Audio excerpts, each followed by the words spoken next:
Um impulso natural.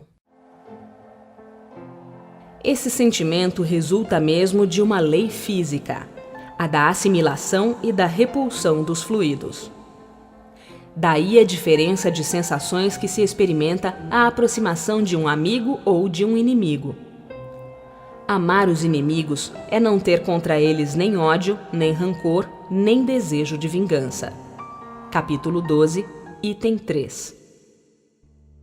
Amar os inimigos não é, pois, ter para com eles uma afeição que não está na natureza, porque o contato de um inimigo faz bater o coração de maneira bem diferente do de um amigo. Nota de rodapé. O Evangelho segundo o Espiritismo, capítulo 12, item 3. Na investigação profunda da raiva, do rancor ou da ira, devemos considerar os poderosos e irracionais impulsos de agressividade, espontâneos e inatos na psique humana. São emoções ou formações psíquicas que o espírito partilha com o mundo animal, do qual faz parte e de onde evoluiu. A moderna teoria evolutiva deve mais a Charles Darwin do que a qualquer outro evolucionista, pois foi toda ela construída nas bases de sua obra intitulada A Origem das Espécies.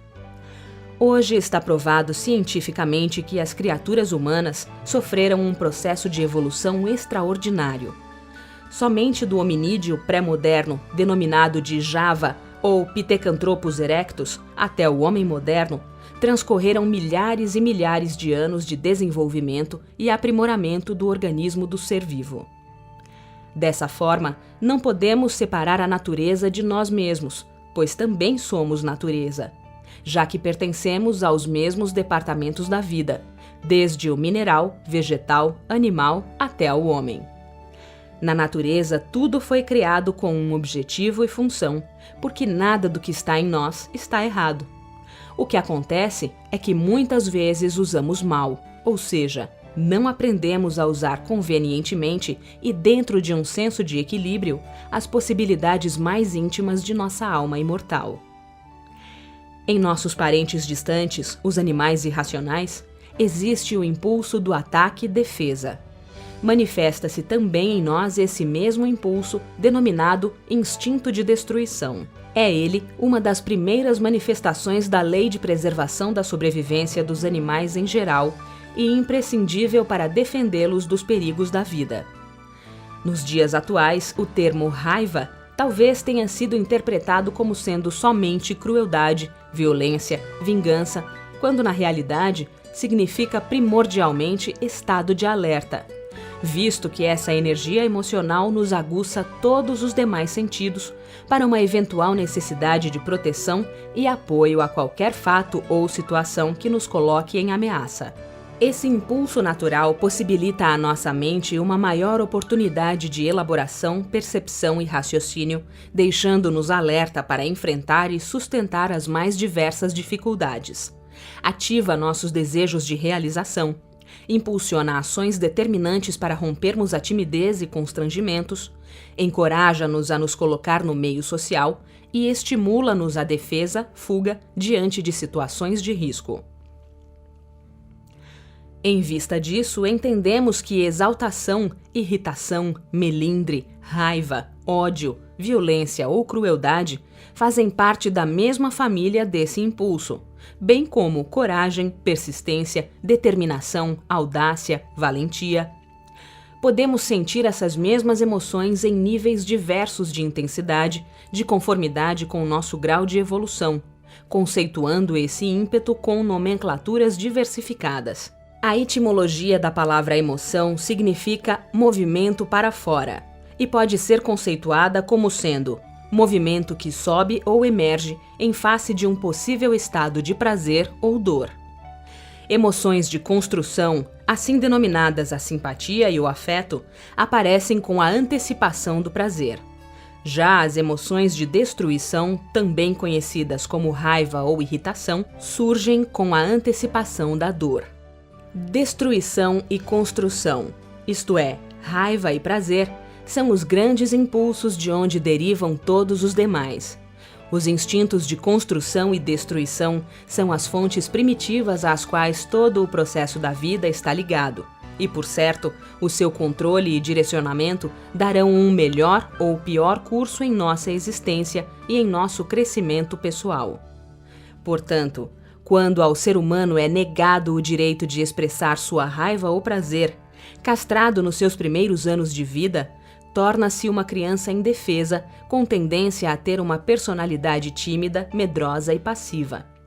Já as tolerâncias ilimitadas dos pais nessas áreas induzirão o menor a se confundir com o uso de seus impulsos de agressividade e afeto, podendo atingir igualmente, em seu estado adulto, comportamentos apáticos e demonstrar uma enorme falta de iniciativa, infantilização ou superlativa dependência do lar. Grande parte dos professores, tios, pais e avós mantêm uma forma de visão preconceituosa e obstinada sobre a raiva, soterrando os instintos inatos da criança, castigando-a e vendo-a como criatura má e imperfeita, à qual atribuem atitudes reprováveis.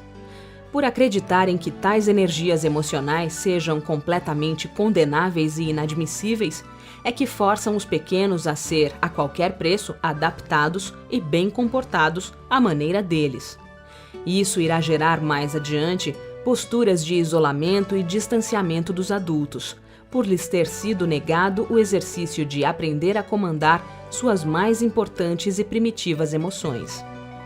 Na contenção da raiva no adulto, notamos o escoamento do instinto para outros órgãos do corpo físico, surgindo assim a somatização com o aparecimento neles dos primeiros sinais de doença, pois é para lá que a energia reprimida se transferiu e se localizou. Em outras situações, as manifestações do descontrole dessas energias geram crises de fúria, predisposições ao suicídio, apatias, acerbações sexuais, paralisias histéricas, sentimentos de culpa, fobias e outros tantos transtornos espirituais e mentais. Todas as vezes que somos incomodados ou defrontados com agressores, o impulso de raiva vai surgir. Ele é automático. É nosso estado de alerta que nos vigia e que nos defende de tudo aquilo que pode nos comprometer ou destruir. Nas criaturas mais amadurecidas, contudo, os impulsos instintivos moldaram-se à sua mentalidade superior e elas passaram a controlá-los, canalizando-os de forma mais adequada e coerente.